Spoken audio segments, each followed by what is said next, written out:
এই ফরিয়া ফরিয়া এই বসেন না প্লিজ আমি বসেন আপনার সাথে একটু গল্প করি। মামা আজকে তো আমার একটু তাড়া আছে, আমি অন্য একদিন বসবো না, আজকে একটু যাই। আমি আপনার কোন কালের মামা লাগে? আমি তো তিশার মামা। আমি বুঝলাম না, রাকিব ভাই আমার মামা বলে আপনি বলেন। আমাদের দেখতে কি মামা মামা লাগে নাকি?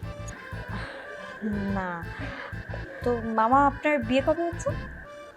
আর বিয়ে আসলে যে ঘটকরে কাজে লাগাইছি ওই বেটা ওই যে গেছে, আর আসে নাই। কেন আসে না কেন? ঘটক বলছে এই সবাই আমার এলাকায় হাতি মামা ডাকে, তো এটা নাকি মেয়ের বাড়ির লোকজন শুনছে, শুনেই বিয়েটা একদম ভেঙে দিছে। এই জন্য আর বিয়েটা হয়নি। হাতি মামা?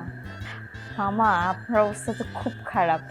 আপনি এক কাজ করেন, জিম জয়েন করেন, জিমে গিয়ে একদম পুরো স্মার্ট হয়ে নেন, তারপর আর দেখবেন কোনো ঝামেলা হবে না। আরে আমি তো জিমে গেছি।